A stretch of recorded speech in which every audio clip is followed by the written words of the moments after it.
نہیں پہنچ جاتا. اب انسان محبت تو کرتا ہے, محبت تو ہے اس کے اندر, لیکن اب اس محبت کو وہ کیا کرتا ہے, اس محبت کو پہلی چیز جو انسان کو رشد کرنے سے روکتی ہے وہ کاذب محبت, جھوٹی محبت.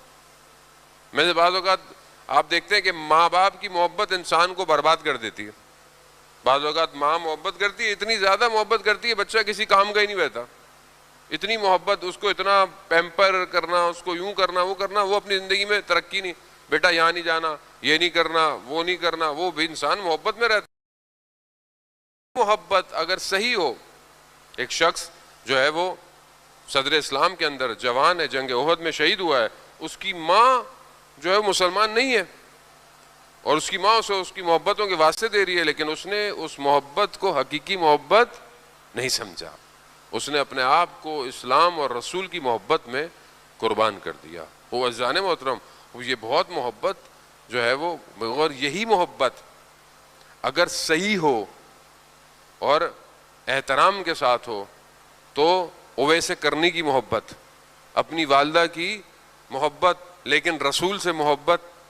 آئے رسول سے ملنے مگر رسول نہیں تھے, لیکن پیچھے ماں, کیونکہ بہرحال اس کا خیال بھی رکھنا تھا, واپس چلے گئے. تو جب رسول آئے تو کیا کہہ رہے ہیں, مجھے جو ہے وہ یمن کی خوشبو آ رہی ہے.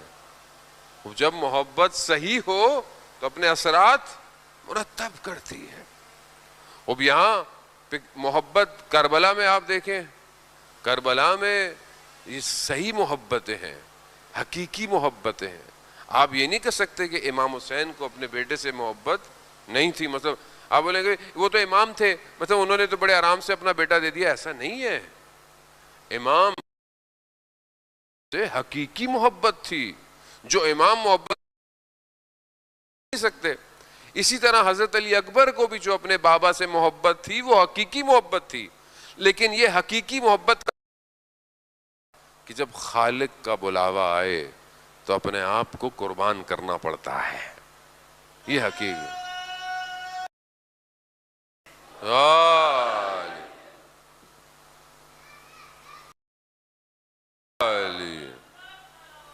اللہم صلی علی محمد. اب یہ محبت ہم اپنی زندگیوں میں دیکھیں عزیزان محترم, خود 6 طرح کی محبت ہیں جو روایات آپ بیان کرتی ہیں. میں خلاصتاً آپ کی خدمت میں پیش کروں, کیونکہ یہ وہ فیکٹرز ہیں کہ جو انسان کو امام تک پہنچنے سے روکتے ہیں, انسان کو کمال تک پہنچنے سے روکتے ہیں. ورنہ آپ اور میں آپ کو تو نہیں کہوں گا, آپ تو ماشاءاللہ بہت اچھے ہیں, میں بہرحال خطاکار ہوں, ضعیف بھی ہوں, کمزور بھی ہوں. یہ کچھ چیزیں ہیں جو ہماری زندگی, آپ کا بڑا دل چاہتا ہے کہ میں عبادت بھی کروں, سجدے بھی کروں, دعائیں بھی کروں, اچھا بھی ہو جاؤں, لیکن پھر جب مجلس سے باہر نکلتے ہیں تھوڑی دیر میں آدمی کا سافٹ ویئر آہستہ آہستہ چینج ہونا شروع ہو جاتا ہے. خوب یہ نیچرل بھی ہے, انسان کی فطرت میں بھی ہے, لیکن انسان جب ہلکے ہلکے اپنے معارف کو سمجھ لے تو پھر یہ مشکل اس کی حل ہو جاتی ہے. پہلی چیز حب دنیا, جسے دنیا کی محبت ہو, یہ دنیا کی محبت انسان کو برباد کر دیتی ہے. اب دنیا کی محبت کا مطلب یہ نہیں ہے کہ اب آپ دنیا چھوڑ دیں, پہاڑوں پہ چلے جائیں, کمائے نہیں, پڑھے نہیں. بھی مولانا صاحب نے بولا دنیا سے محبت نہیں کرنی, امی میں صبح اسکول نہیں جا رہا, یا مثلا میں یونیورسٹی نہیں جا رہا. وہی ایسا نہیں ہے. دنیا کی ڈیفینیشن ہے وہ چیز کہ جو خدا سے دور کر دے وہ دنیا, نہ وہ دنیا. اسی دنیا کے اندر آپ جو ہے وہ نیک کام کر کر اپنے آپ کو کمال پہ بھی لے کے جا سکتے ہیں, لیکن وہ چیز جو آپ کو خدا سے دور کر دے, حب دنیا کی محبت انسان میں تب بہت اس کی زندگی میں کم ہو جائے, اس کا رنگ ہلکا ہو جائے. اگر آپ کے ذہن میں آخرت روشن ہے تو دنیا آپ کو خرید نہیں سکتی, دنیا کی اتنی قیمت بھی نہیں ہے. وہ شہید محسن حجاجی کہ جو 32 سال میں شہید ہوا, آپ جانتے ہیں کتنا خوبصورت جوان, اس نے اپنے بیٹے کو جو وصیت لکھی تھی اس میں کیا جملہ تھا. بیٹا 2 سال کا, ابھی تو خیر بڑا ہو گیا. اس نے کیا لکھا تھا, بیٹا دنیا میں بہت فتنہ ہے, دنیا میں بہت بازار گرم ہے, ایسا کام کرنا خدا تمہارا خریدار ہو جائے، خدا تمہیں خرید لے، یعنی وہ بھی دنیا میں ایسا کام کرو کہ دنیا تمہیں نہ خریدے، خدا تمہیں خرید لے۔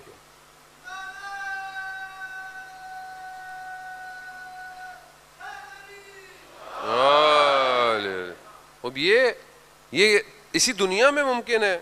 ایک شخص ہو سکتا ہے کہ وہ سوچے کہ میں جوانوں سے مخاطب ہوں، مثلا میں باہر نہ نکلوں، مولانا صاحب باہر مسائل ہیں، میں یونیورسٹی نہ جاؤں، یونیورسٹی میں بے حجابی ہے۔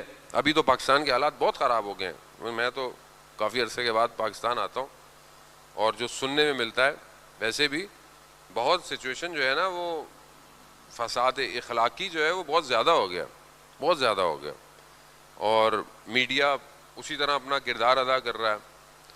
وہ اب جوان کے لیے سخت ہے، مثلا یونیورسٹی جاتا ہے، کام پہ جاتا ہے، بازار جاتا ہے، عزیزان محترم، مگر اسی سوسائٹی میں اچھے جوان بھی ہیں، اچھی خواتین بھی ہیں، سب کچھ ہے، کیونکہ معاشرہ اچھے لوگوں سے چلتا ہے۔ معاشرہ یاد رکھیں، معاشرہ کبھی بھی برے لوگوں سے موو نہیں ہو سکتا، معاشرہ اچھے لوگ چلا رہے ہوتے ہیں، شاید آپ کو نظر نہیں آتے لیکن اچھے لوگ ہمیشہ معاشرے میں ہوتے ہیں۔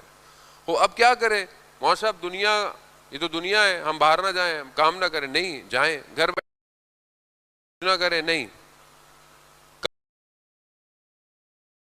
باہر میں کھڑا ہو جو خدا کی طرف ہو۔ انسان یونیورسٹی میں پڑھے مگر اس میں خوف خدا ہو، اسے دنیا اتنی تیزی سے اپنی طرف نہ کھینچے، وہ اس کی پریکٹس کرنی پڑے گی۔ آپ وہ پریکٹس کیسے کریں گے؟ آپ مطلب کہاں پریکٹس کریں گے؟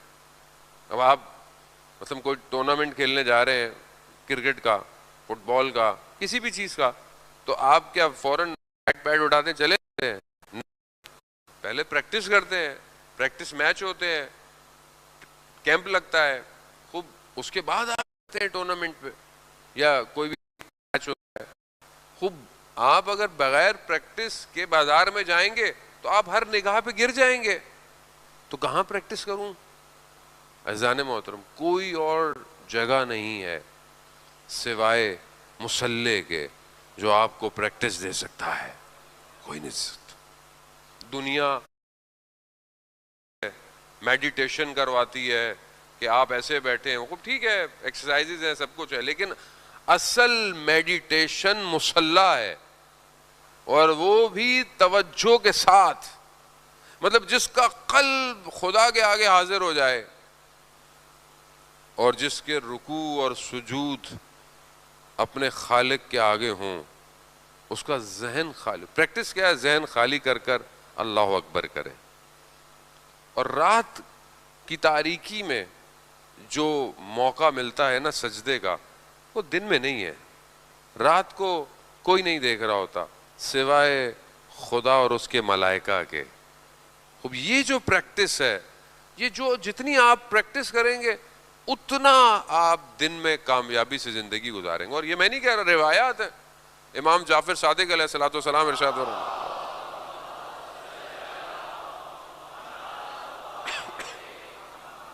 امام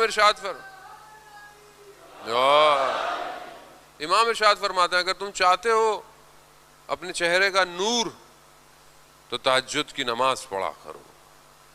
آیت اللہ کشمیری فرماتے تھے اگر تمہیں دین چاہیے تو تہجد پڑھو، دنیا چاہیے تو تہجد پڑھو، آخرت چاہیے تو بھی تہجد پڑھو۔ خوب ظاہر ہے ایک عبادت آپ کو خدا یعنی خالق اور مخلوق کے درمیان بغیر کسی غرض کے، خوب یہ حب دنیا پہلی محبت، دوسری ریاست کی حب، یعنی ریاست یعنی انسان کو ایک کرسی چاہیے، ایک ڈیزگنیشن چاہیے، ایک پوسٹ چاہیے۔ اب انسان جتنی بڑی پوسٹیں بڑھاتا رہتا ہے انسان بربادی کی طرف جاتا رہتا ہے۔ اب آپ مثلا ابھی مثلا امام بارگاہ ہے، امام بارگاہ میں ٹرسٹ ہوگا، کوئی فیکٹری ہوگا، اب یہ انسان کو پوسٹیں، بعض اوقات انسان اپنے کام کو بھول جاتا ہے۔ اسی طرح مطلب انسان جو ہے وہ میئر بنتا ہے، وزیر اعظم بنتا ہے، صدر بنتا ہے، خوب یہ ساری بھی کیا ہے؟ ریاستیں ہیں۔ خوب جب انسان اس ریاست کی محبت میں جاتا ہے تو بعض اوقات انسان اپنی بندگی بھول جاتا ہے، اور جب بندگی بھول جائے تو یہی ریاست اس کو ڈبو دیتی ہے۔ بہلول دانا کا وہ واقعہ آپ نے مشہور سنا ہوگا کہ جب وہ خلیفہ کے پاس گیا تو خلیفہ نے سے اس نے پوچھا کہ بھائی خلیفہ سے کہ بھائی قیامت میں سوال کیسے ہوں گے، کیا کیا ہوں گے؟ تو اس نے بولا کہ کل آ جانا قبرستان۔ تو قبرستان میں اس نے گرم جو ہے وہ کوئی ایک جگہ تھی جس کو گرم لوہے کی تھی، اس کو بڑا آگ سے بھڑکایا ہوا تھا۔ تو کہا سوال کیسے ہوں گے؟ کہا ایسے ہوں گے۔ کہا اس گرم جلتے ہوئے جو ہے وہ جگہ پہ چڑھ کر اپنا نام اور جو دارائی ہے یعنی جو جو رکھتے ہو وہ بتا دو۔ اب یہ بہلول دانا گئے، انہوں نے اپنا نام بتایا اور ایک آدھ کپڑے بتایا، اتر کے آ گئے، کچھ بھی نہیں ہوا۔ اب بادشاہ سلامت اپنے نام بتاتے میں عالی ہوتا ہے، علامہ، مولانا، مطلب حجت الاسلام والمسلمین اور پتہ نہیں کیا کیا، یہ نام ہی ختم نہیں ہو رہے مولانا کے۔ مولانا بعد میں آئیں گے، نام پہلے آ رہے ہیں۔ وزان محترم، ناموں میں کچھ نہیں ہے، اصل چیز گمنامی میں ہے۔ آدمی جتنا نام ہوگا اتنا وہاں اس کا نام ہوگا۔ اب یہاں جب اس نے بتایا تو پہنچ جل گئے، بادشاہ سلامت کے پہنچ جل گئے۔ تو بولا ابھی تو نام پہ ہی جل گئے، محل پتہ نہیں کیا کیا۔ وہی حب ریاست ہے، جتنی بڑی دکان ہوگی اتنا جواب دے، اور اگر یہ ڈیزگنیشن خدا کے لیے ہے، خدا کی خاطر ہے، پھر کوئی خطرہ نہیں ہے۔ وہ اس مشہور اصفہان کے سلطان کا واقعہ کہ ایک درویش اس کے پاس آتا ہے اور بولتا ہے کہ چلو۔ کہا کہاں چلو؟ کہا کربلا چلو۔ تو اس نے اپنا سب کچھ چھوڑا اور چل پڑا۔ چلتے چلتے رستے میں کہیں رکے ہوں گے، دوسرے نکلنے لگے، دیکھا درویش صاحب کچھ ڈھونڈ رہے ہیں۔ کہا کیا ڈھونڈ رہے ہو؟ کہا وہ میرا کاسا جو تھا وہ کھو گیا ہے۔ تو کہا تو کیا ہو گیا؟ ہم کھو گیا تو کھو گیا، چلو کربلا جانے کر۔ نہیں میں اس کے بغیر جا نہیں سکتا۔ کہا کیوں؟ کہا میں اسی میں کھاتا ہوں پیتا ہوں، یہ وہ سارے کام۔ کہا بندہ خدا، میں اپنی پوری سلطنت چھوڑ کے آ گیا، تم سے کاسا نہیں چھوڑا جا رہا۔ اس کا مطلب کیا ہے؟ یعنی حب، محبت جو ہے وہ ہر بندے کی الگ ہے۔ آپ یہ نہیں کہہ سکتے کہ فلانی پوسٹ پر ہے تو نہیں، ہر آدمی اپنی ڈیزگنیشن پر محبت رکھتا ہے۔ مجھے محبت ہے بھئی، یہاں پہ میں مجلس پڑھ رہا ہوں، مجھے محبت ہے بھئی، یہاں کوئی اور پڑھنے کی میں اجازت دوں گا کیا؟ وہ یہی تو ہے، پتہ چل جائے گا آدمی کو۔ آپ کو مجھے بول دیں 15 منٹ آپ نہیں پڑھیں گے، پڑھوں گا۔ اگر خدا کے لیے ہے بولوں گا آپ کی مرضی ہے، آپ کسی سے پڑھائیں، لیکن اگر اپنی ذات کے لیے ہے تو عزیزان محترم انسان برباد ہو جاتا ہے، بہت خطرناک ہے۔ حب الریاسہ، ریاست کی محبت خطرناک، اور ہر بندے کی ریاست الگ ہے۔ میں آیا لوگ کھڑے نہیں ہوئے، حب الریاست۔ میں آیا لوگوں نے میرے ہاتھ نہیں چومے، حب الریاست خطرناک ہے۔ یہ انسان کو دیمک کی طرح اندر سے کھا جاتی ہے۔ تیسری محبت حب الطعام ہے، کھانے کی محبت، جو کہ ماشاءاللہ بہت پائی جاتی ہے ہمارے ہاں۔ بعض اوقات کھانے پہ پورا چیپٹر ہے، باب ہے پورا، کھانے کے آداب، کھانے کے طریقے، آپ روایت ہوتے رہتے ہیں، میں زیادہ اس کی ڈیٹیل میں نہیں جاؤں گا۔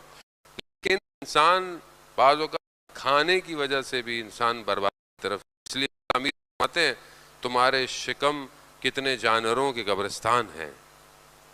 اور اگر انسان اس لیے کھائے کہ یہ کھا کے انرجی پیدا ہوگی اور میں خدا کی بندگی کروں گا، تو پھر اس کا یہ کھانا بھی عبادت میں شمار ہو جاتا ہے۔